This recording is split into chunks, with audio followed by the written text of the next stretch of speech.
Alright, 3.1 day 2, exponential functions. This entire unit is on exponential functions, unit 3.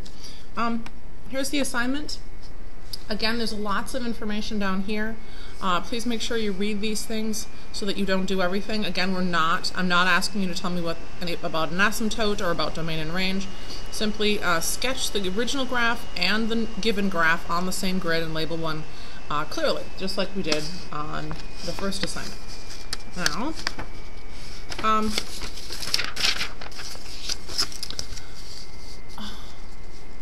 Now, yesterday we had bases that were numbers like 5 and 1/2 or 3 or 2.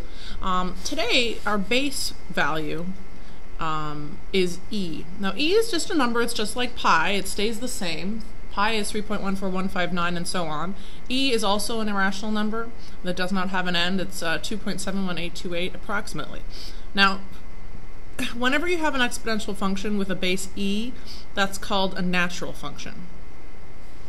And it's used, I guess, primarily in economic analysis. I'm not an economist, but you know, and problem solving natural growth and decay. So that's plants and animals when they reproduce and grow or die off. Bacteria, things like that. Okay, so here's a function that describes world population in billion years x after 2004. So they've already kind of constructed the thing for you. They want to know what the population would be in 2050. So 2050, we have to figure out what year that is based on the definition for x, because x is x years after 2004. So if we take away the year 2004 from the year 2050, we're talking about an x value of 46 years. So we're taking f of 46, 6.4e to the 0.0123 times 46. So first I'll multiply my 0.0123 times 46, which is approximately 5658. Then I'll take on my calculator and take e raised to the 0.5658. There is an e button on your calculator.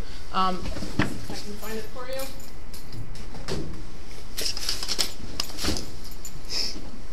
It's right here above the division symbol. Oh, there's also another one right here above the LN button. That's probably the one you want to use, that second one. So you take that, push that, and then it'll ask you to type the exponent. You punch that in, and you should get 1.760855904, and then just multiply them together, and you get 11.26947779. So if we round that off just a little bit, we get 11.27 billion as the world population.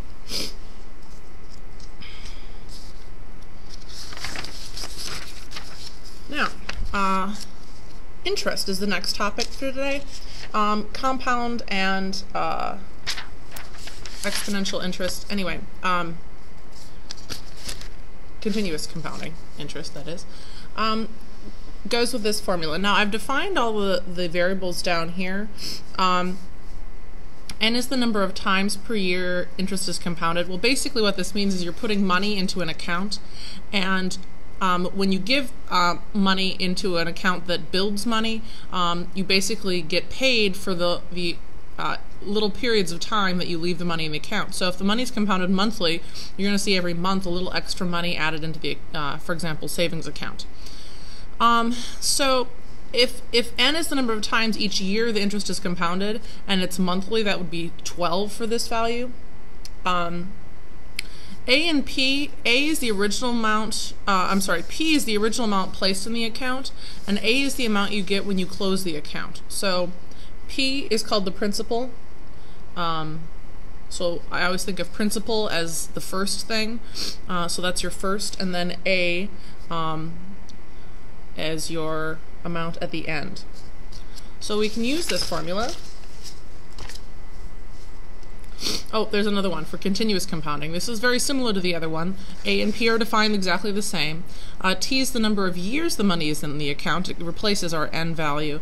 And R is the annual interest rate. Now remember, the interest rate, this is very important, the interest rate must be expressed as a decimal. So for example, if you had 25% as your interest rate, you would express that as 0.25.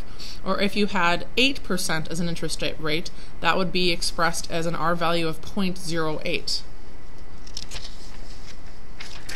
Okay, so let's do a couple of examples using one of these formulas. Now, continuous compounding simply means that there's kind of always a little bit of money being added to the account, so every day or every hour you'd actually see the money grow, as opposed to this kind of compounding, compound interest compounding. Then you'd have to wait for the end time period to go by in order to see the money added in. That's basically the only difference between the two. So, a sum of $10,000 is invested at an annual rate of 8%. Find the balance in the account after 5 years.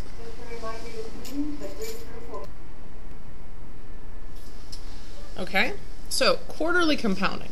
Quarterly compounding means you compound it 4 times a year. That's every 3 months. So here our N value is 4. Obviously our P value is 10,000. That's the original amount you put into the account. The annual interest rate is 8%, so R equals 0.08. And T is the number of years that you leave the money in the account, so T would be 5. Sorry. There you go. Okay, so if I use my formula, A equals P times 1 plus R over N raised to the NT, it would look like this. 10,000 times 1 plus 0.08 divided by 4 times, raised to the 4 times 5.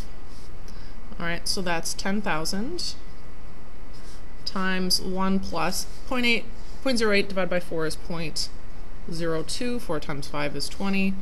So it's just 10,000 times 1.02 raised to the 20. And we do our exponent first, so it's 1.02 to the 20th power is 1.485947396. So the answer is, if you multiply those two together, $14,859.47. And you can put a $sign in the beginning if you want to. Okay. And then continuous compounding, that means that money's kind of always, every instant, every moment, every second is being added to the account, whereas this first example you'd have to wait every 3 months because it's quarterly. Whenever you see the word continuously, we're going to use this formula instead. So the original amount remains the same because the given is the same. This applies to both A and B. E is the same. E is a certain value. R is our same rate of 8% expressed as a decimal. And then T is your 5 years. So this is going to be 10,000 times E to the 0.4. So again, you take your E button, so you go yellow, this button, and then E to the, and then you just enter 0.4, and then enter. E to the 0.4 is 1.491824698. Use that entire button, and then you go times 10,000. And you end up with $14,918.25. So as you can see, over a time period of 5 years, if your money is compounded every 3 months compared to instantly, there is a slight difference here. Now the the rate is the same, but this one simply adds a little money over a long period of time, and this one adds money less frequently over that same period of time. So there is a difference there.